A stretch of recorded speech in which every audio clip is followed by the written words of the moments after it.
Bom dia a todos. Como a gente sempre fala e repete, né? Que cada um de vocês possam voltar para o lar de vocês, para iniciar a semana com pelo menos uma sementinha plantada da nossa casa. E que futuramente serão grandes araucárias, mas que levem daqui já uma sementinha do Espiritismo segundo Allan Kardec. Como eu acredito que todos vocês já saibam, né? Nós nos reunimos antes e nós, há um ano atrás, é feito o planejamento do que será falado aos domingos. Isso já é discutido, já é resolvido com muita antecedência. Por isso que nada que a gente fala aqui na frente é aleatório ou é escolhido de um dia para o outro ou de uma semana para o outro. Há um planejamento feito aqui embaixo, né? Claro, com o auxílio da espiritualidade, mas esse planejamento sempre é feito. E hoje o que a gente vai conversar um pouquinho está no capítulo 12 do Evangelho segundo o Espiritismo. Amai os vossos inimigos. Essa frase foi dita já por Jesus há mais de 2000 anos. E o Evangelho ele começa dizendo assim: pagar o mal com o bem. Sempre a gente levando em foco, amai os vossos inimigos. Nós aprendemos que lá nós estávamos também, que Moisés disse: amarei o vosso próximo e odiarei vossos inimigos. Isso já Moisés tinha dito isso. Por quê? Porque era a frase, era o entendimento que aquele povo, que éramos nós, provavelmente que estávamos lá, era o meio mais fácil que ele tinha de conter um pouco aquela civilização, aquele povo. Isso está escrito nas leis de Moisés, mas Jesus veio trazer uma nova interpretação da lei de Deus. Enquanto Moisés nos mostrou um Pai, um Deus punitivo, rigoroso, Jesus veio nos trazer o Deus de amor, Deus de misericórdia, Deus que ampara e auxilia todos os seus filhos. Deus que ama infinitamente, mostrando que, em relação aos nossos inimigos, nós não devemos odiá-los, nós devemos amá-los. É isso que Jesus veio dizer para a gente: amar vossos inimigos.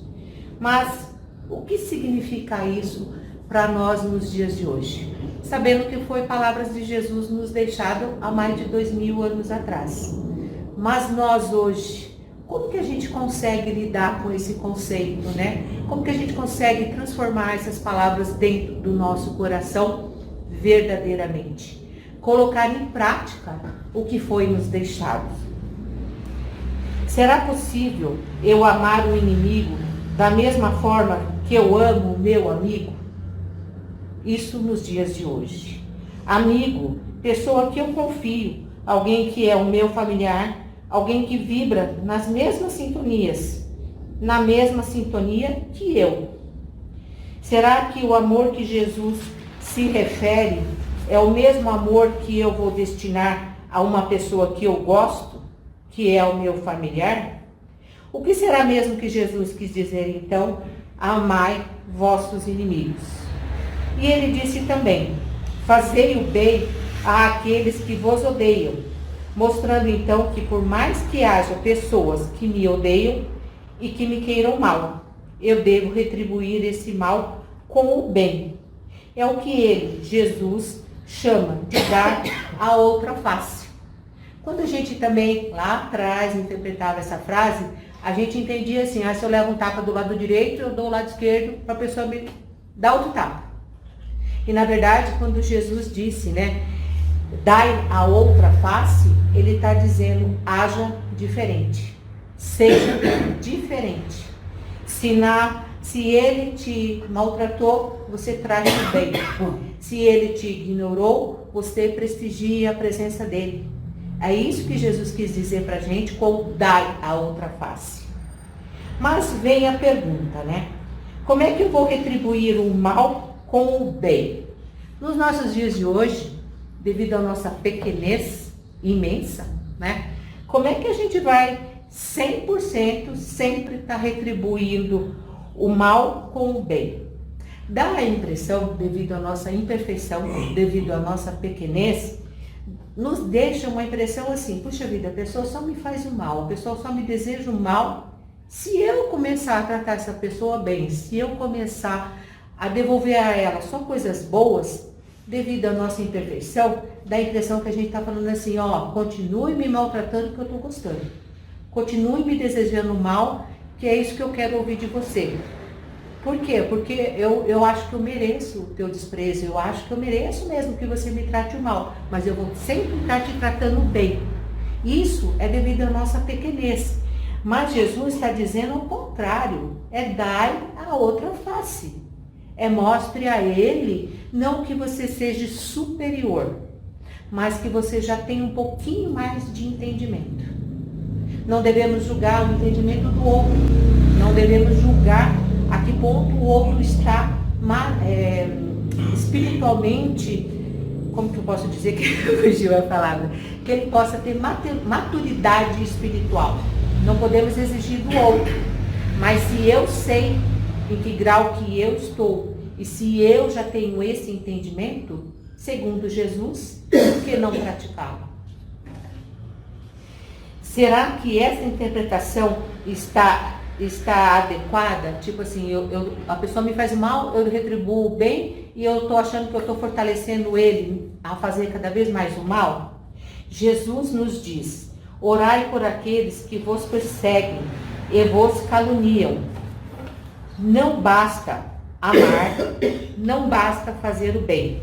Devemos também orar por aqueles que nos perseguem e nos caluniam. E que nós precisamos agir assim, para que possamos ser chamados de filho de Deus.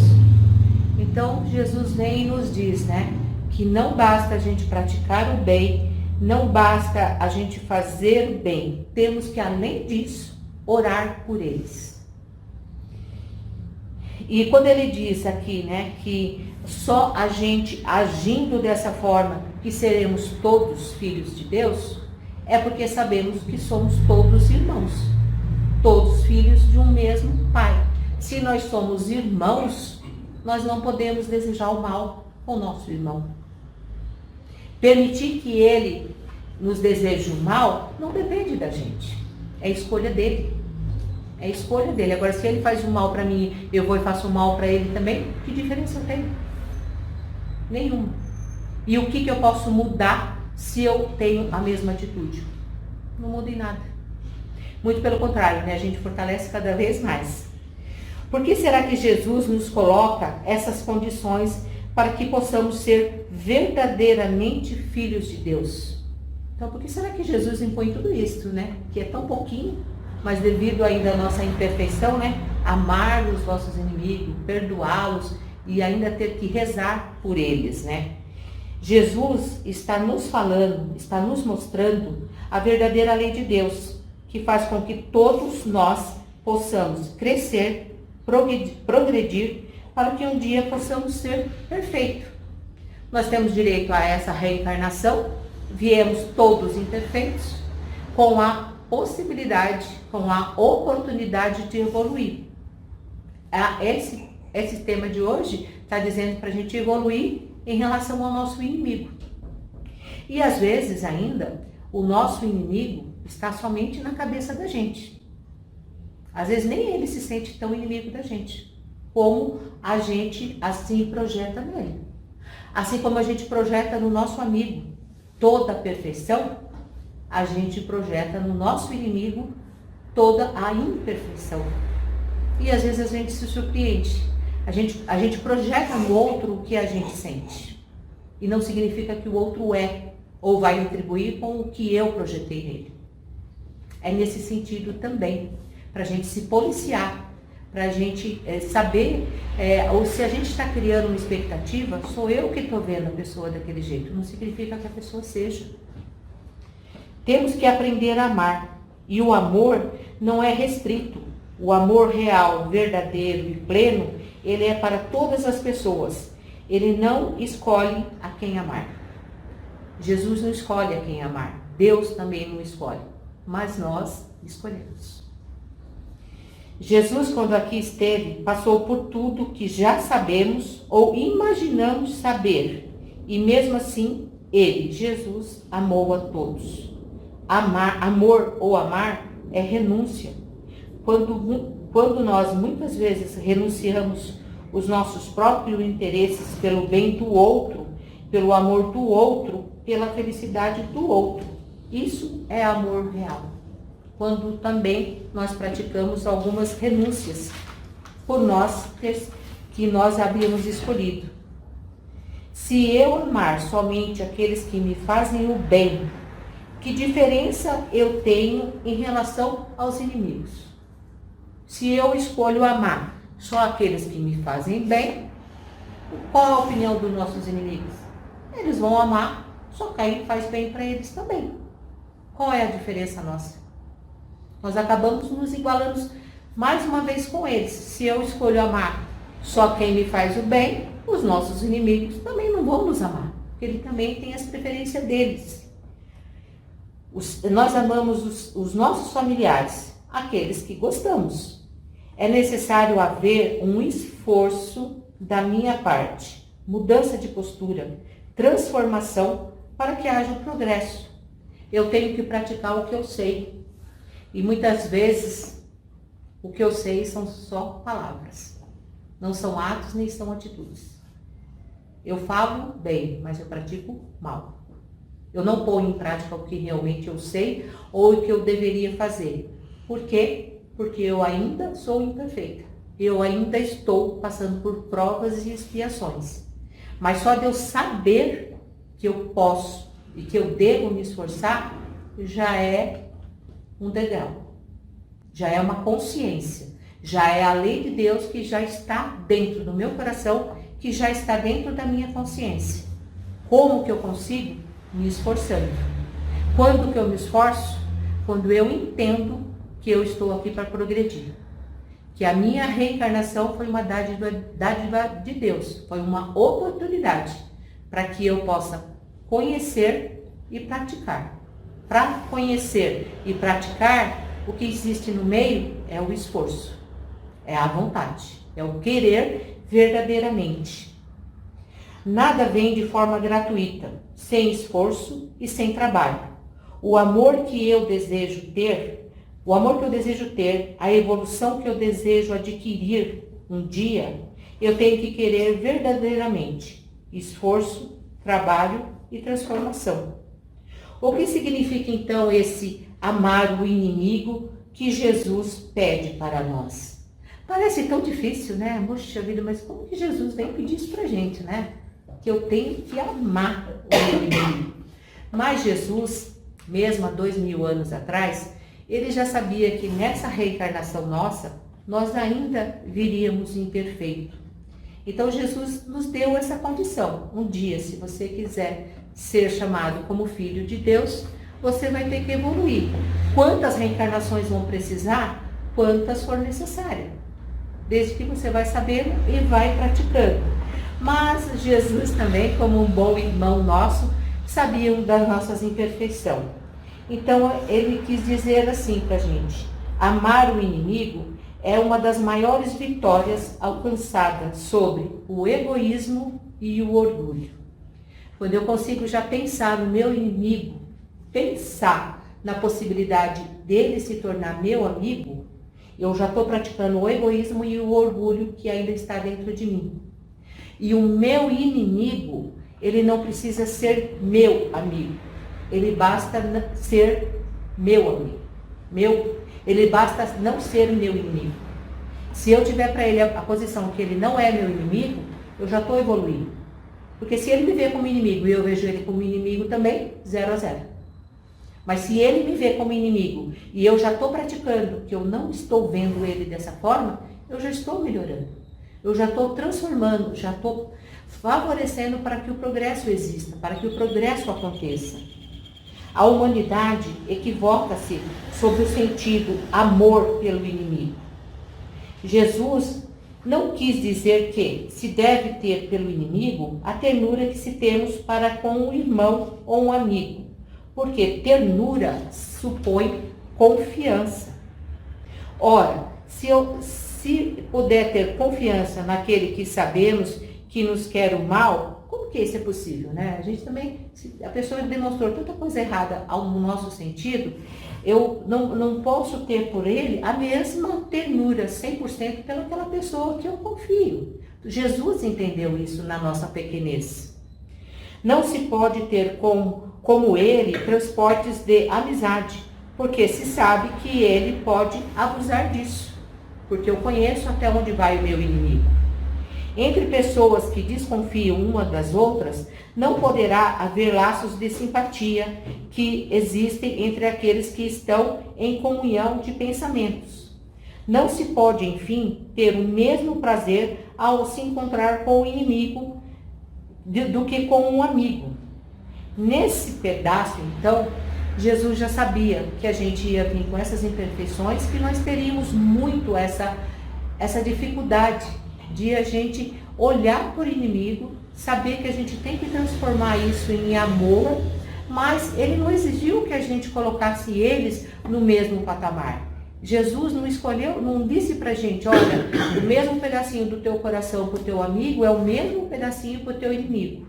Jesus não disse isso e não exigiu isso da gente. Então, a nossa doutrina, ela diz que já está nos mostrando que Jesus compreende as nossas limitações e nem exige de nós que nós tenhamos a mesma ternura, a mesma amizade e a mesma alegria ao encontrar um inimigo, ou estarmos próximo a ele. Como nós temos ao encontrar essas pessoas que são nossas amigas. Opostos não se atraem. E Jesus não exige isso de nós. E esse sentimento de que você não se sente bem ao lado de outra pessoa resulta mesmo até pelo fato da repulsão. Você pensa o bem e seu inimigo pensa o mal.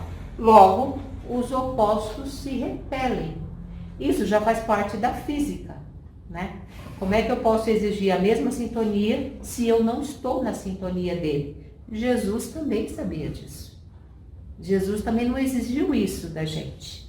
Mas o que Jesus quis dizer pra gente quanto ao nosso inimigo? Amar os inimigos não significa que não se deve fazer nenhuma diferença entre eles e os amigos. Esse preceito de não fazer nenhuma diferença entre os amigos e inimigos parece difícil, parece impossível, mesmo de se praticar, porque dará falsa ideia de lhes dar o mesmo lugar no nosso coração. Então Jesus sabia disso, ele nos orienta sobre isso, né? Que é aceito que dentro do nosso coração a gente ainda tenha essa diferença. Mas então o que é que Jesus quer dizer pra gente com amar os vossos inimigos? Onde é que Jesus quer chegar com essa palavra pra gente, né? Se ele entende, se ele aceita que nós todos somos imperfeitos, a pequenez nossa, o que Jesus está sempre fortalecendo? Amai os vossos inimigos. Isso nos dá um certo alívio, porque nós sabemos que temos que amar os nossos inimigos, mas sabemos que não conseguimos amá-los da mesma forma como amamos um amigo. Se a proposta é sermos todos irmãos, que eu devo amar todos iguais, isso nesse processo que nós estamos, de evolução. Não é exigido do dia para a noite que a gente se transforma. É dito pra gente, hoje você já sabe que você pode ser melhor. Que você, o melhor que você pratica, a pessoa mais beneficiada é você. Porque a gente tem aquela falsa ideia de que eu tomo veneno achando que meu amigo vai morrer envenenado. E eu fico lá amargurada, remurrendo, brava, né, xingando, né, de vez em quando. Mas por quê? Porque nós somos imperfeitos ainda. E isso, quando Jesus diz para nós que a gente é aceito, que nós ainda assim pensamos devido à nossa pequenez. Ele aceita que nós somos ainda imperfeitos. E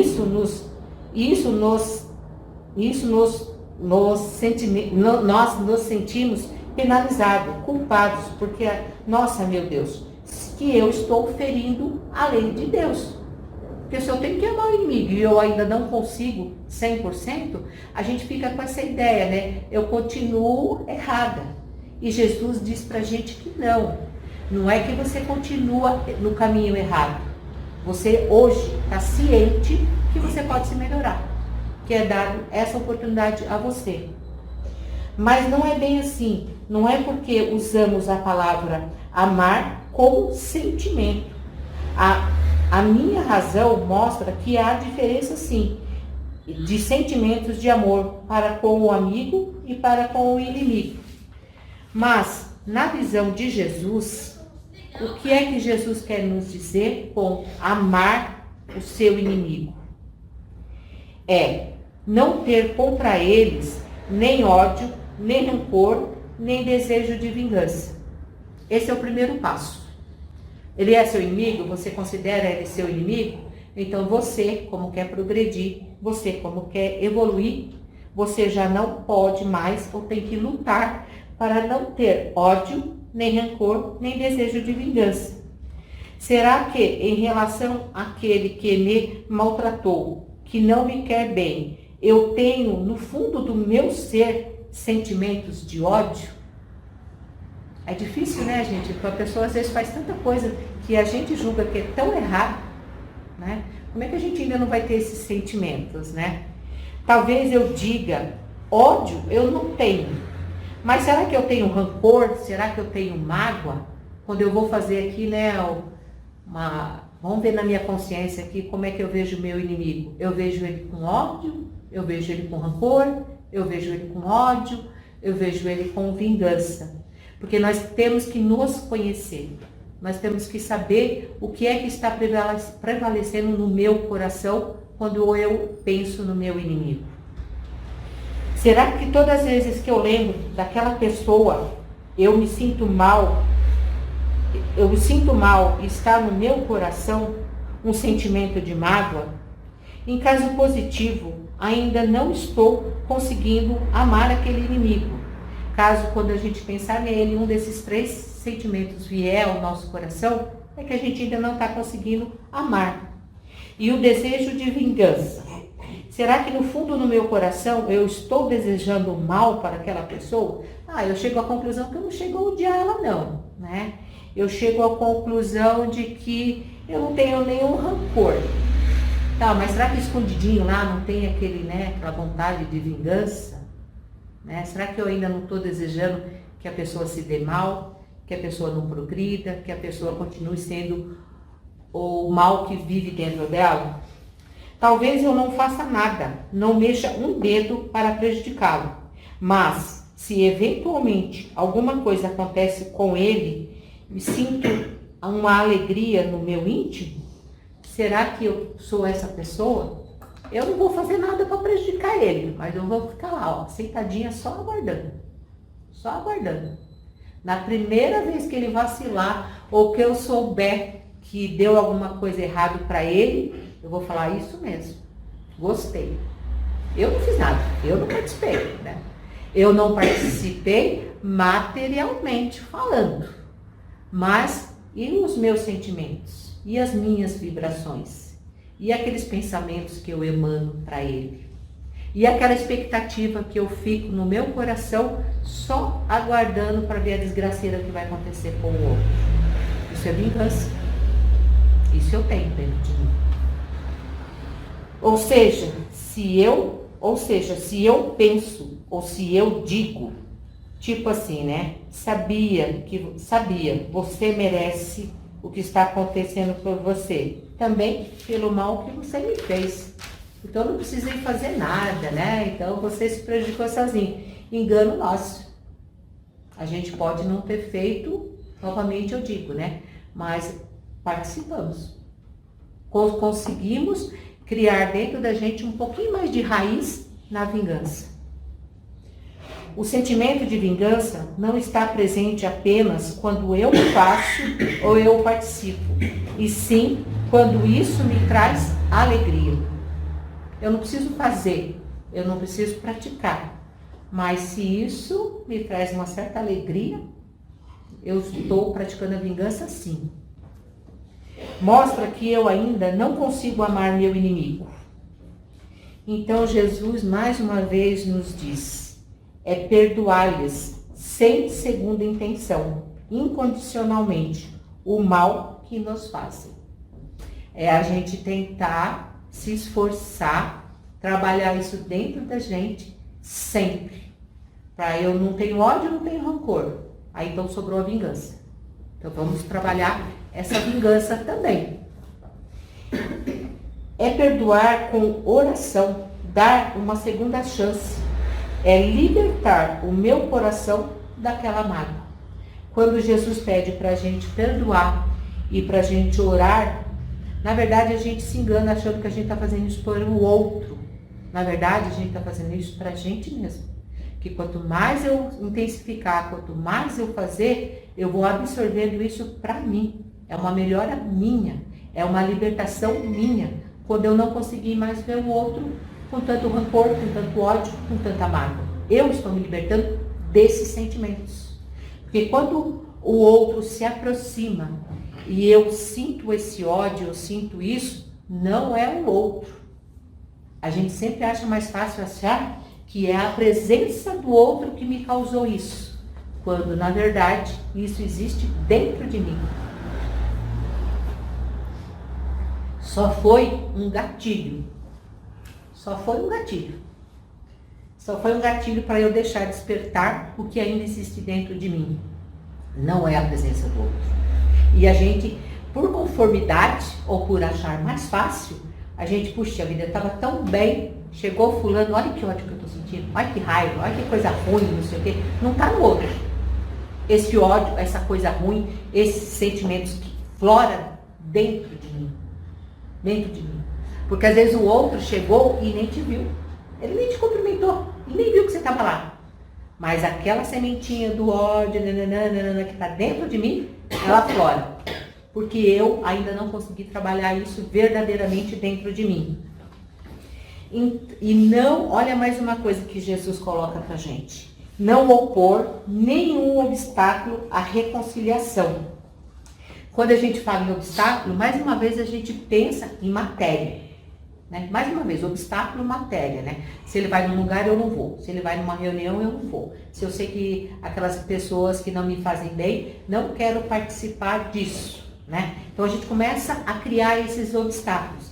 Mas Jesus diz pra gente que, às vezes, aquela pessoa quer se reconciliar, pede desculpas, e eu, com o meu coração ainda sofrido, digo, não vou te perdoar.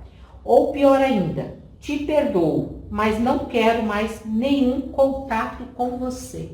Olha que evolução a nossa aí. Como nós somos bonitos, né? A gente perdoa, tá perdoado, mas suma da minha frente. Não me apareça nem pintado de ouro, porque eu não quero mais te ver. Olha que perdão sincero que a gente está fazendo, né? E é esses cuidados que Jesus está dizendo pra gente tomar muito cuidado com isso. E voltando aqui um pouquinho, tudo que eu estou dizendo para vocês está no Evangelho segundo o Espiritismo. Claro que eu estou dando uma enfeitadinha, mas 80% está no Evangelho. Será que eu perdoei verdadeiramente? Quando eu digo, tá bom, vai, te perdoo, mas suma da minha frente. Procurar não pôr obstáculos dentro do meu coração. É abrir o meu coração para uma oportunidade de reconciliação sincera. Embora nunca vá me sentir tão bem ao lado dessa pessoa, vê-lo como um amigo, mas eu devo vê-lo com respeito, com fraternidade e com educação. Porque se nós estamos todos reencarnados e se nós temos alguma oportunidade de estarmos juntos, nada é ao acaso. Nada é ao acaso. E Jesus diz isso pra gente, que como nós vivemos em sociedade, e é a sociedade que é o nosso laboratório para a gente evoluir, então com o nosso próximo, nós devemos sim ter respeito, amor fraterno e principalmente educação. Com isso, já vou desfazendo aqueles laços de desafeto, de mágoa, de rancor, transformando em laço de respeito. Jesus diz, é desejar-lhes o bem em lugar de desejar-lhes o mal. Quando eu quero ou desejo o bem para aquela pessoa que me fez tanto mal, é como no meu coração se estivesse dizendo, ele tem chance de crescer, de evoluir e de se melhorar. E estás mais próximo de Deus. Quando eu vejo meu inimigo dessa forma, quando eu tento transformar tudo o que tem de sentimento dentro do meu coração, que eu tento mudar esse sentimento meu, quando eu emano isso para o meu inimigo, eu estou fazendo o que Jesus pediu para a gente. Não crie obstáculos. Porque quanto mais oração eu fizer para aquela pessoa, eu estou emanando energias positivas. Eu estou acreditando que ele ainda tem chance de evoluir. Porque é a mesma chance que todos nós esperamos que Deus, nosso Pai, tenha conosco. Mas eu não sou diferente do meu irmão. Eu sou igual. Se eu tenho o direito que Deus me veja desse jeito como filho dele, aquele que eu vejo como inimigo, ele tem o mesmo direito. Porque nós, na condição de pai e mãe, nós também não vemos nossos filhos com diferença. Sabemos que eles não são iguais, mas o amor que eu tenho por eles não é diferente. E é o amor que Deus tem por nós também.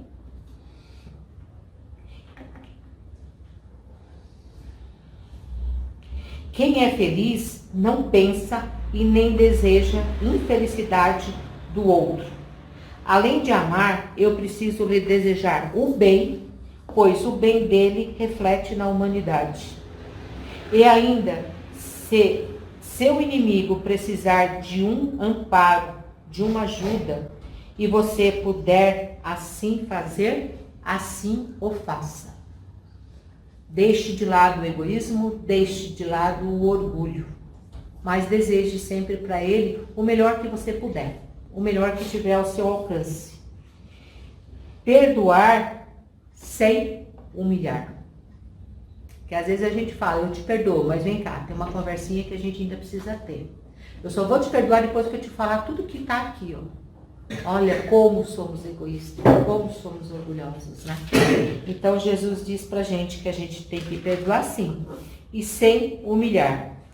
Pessoas que magoam, ferem o seu próximo e são doentes de alma e precisam da minha compreensão e do meu entendimento. Se eu consigo enxergar esse defeito no meu inimigo, é nele, é para ele que eu tenho que ter mais compreensão, mais entendimento. Mesmo que pareça difícil ou impossível, é o nosso esforço. É a nossa vontade de querer mudar o outro? Não. De querer mudar o meu sentimento em relação ao outro. Porque a nossa salvação, ela é individual. Ela é individual. Ninguém vai fazer nada a favor da minha salvação. Eu é que vou fazer. Eu é que tenho esse direito. Olha que interessante, né? A reencarnação nos dá esse direito. E a gente às vezes acha que é dever. Não é dever, é um direito de a gente se melhorar. É uma oportunidade, é uma chance que nós temos de progredir. E sem exigir que o outro mude. É aceitar que ele é imperfeito tanto quanto eu. Entender qual ainda é o grau de maturidade, ter piedade, orar para seu inimigo, verdadeiramente, confiante que seu inimigo irá crescer e evoluir também. Isso é amor, fraternidade e caridade, pois eu já conheço e sei o que eu preciso para evoluir. E não desejar o mal para o nosso inimigo já é um bom começo para eu estar evoluindo. Isso tudo foi que Jesus exige ou pede para a gente nessa nossa reencarnação. E aí, mais uma coisinha só que a gente, às vezes, nos enganamos verdadeiramente. E os nossos inimigos desencarnados? Como que funciona? Será que a gente acha ainda que a pessoa era meu inimigo, morreu, vai com Deus, Deus abençoe, seja bem recebido lá em cima, graças a Deus não vou te ver mais. Ó o engano nosso, né? Ó o engano nosso. Porque nós, espíritas, kardecistas, acreditamos e sabemos que existe a morte do corpo físico, mas o nosso espírito é eterno. Tanto o meu, quanto do meu inimigo. Quando eu, assim, desencarnar, tudo que eu fizer de bem ou de mal, estará junto comigo. A matéria vai ficar tudo. Mas as minhas atitudes e os meus sentimentos vai subir tudo junto comigo. Como nós já sabemos, não morremos. Só existe a morte do corpo físico, mas que o espírito sobrevive.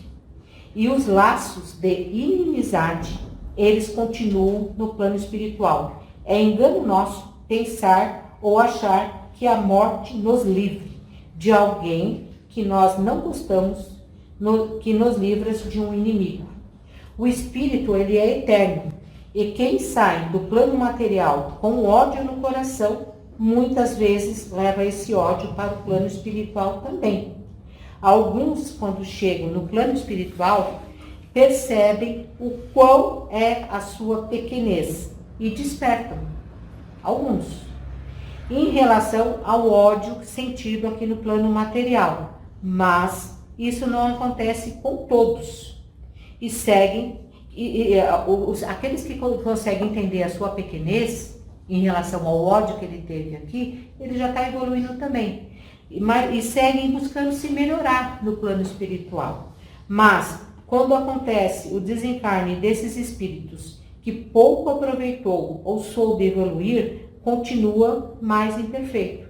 Ele vai continuar nos odiando, querendo vingança, e mesmo no plano espiritual. Eles trabalham incessantemente no plano espiritual para prejudicar aquelas pessoas que eles não gostam.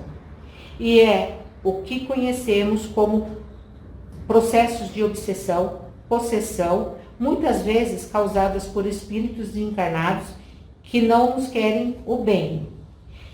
E o que acontece muitas vezes, ódio existente em vidas passadas, seguem para o plano espiritual. Um dos dois reencarnam primeiro e o outro permanece no plano espiritual. Às vezes não acontece, não é nos dado. Por isso que nós temos que aproveitar essa nossa reencarnação, esse momento nosso com o nosso inimigo, para quando a gente ir para o plano espiritual, ou ele ir para o plano espiritual, a gente tenha conseguido fazer laços de amizade. Porque às vezes, não posso afirmar, não sei o número exato, mas o que eu posso dizer para vocês é assim, que esses inimigos que desencarnam desejando o mal para a gente, eles vão continuar desejando o mal para a gente. E eles, em uma reencarnação, em outra reencarnação, uma hora, eles vão nos achar. E quando eles nos acharem novamente, e eles perceberem que eu continuo a mesma pessoa, eu continuo com ódio no meu coração, eu continuo com desejo de vingança, eu continuo perseguindo aqui embaixo os meus inimigos. Ele vai falar, te achei. É com você que nós temos uma conversinha. Vamos ver tudo aquilo mal que você fez em 2, 3, sei lá quantas reencarnações anteriores. Mas, quando ele se aproxima da gente, com esse ódio, com essa vingança, com todo esse desejo de se vingar da gente, e ele perceber que eu não sou mais a mesma pessoa, que eu não tenho mais ódio no meu coração, que eu não tenho mais esse desejo, ele vai me perseguir por um bom período, para ver se aquilo eu estou tentando disfarçar mais uma vez, ou que eu estou enganando ele de novo.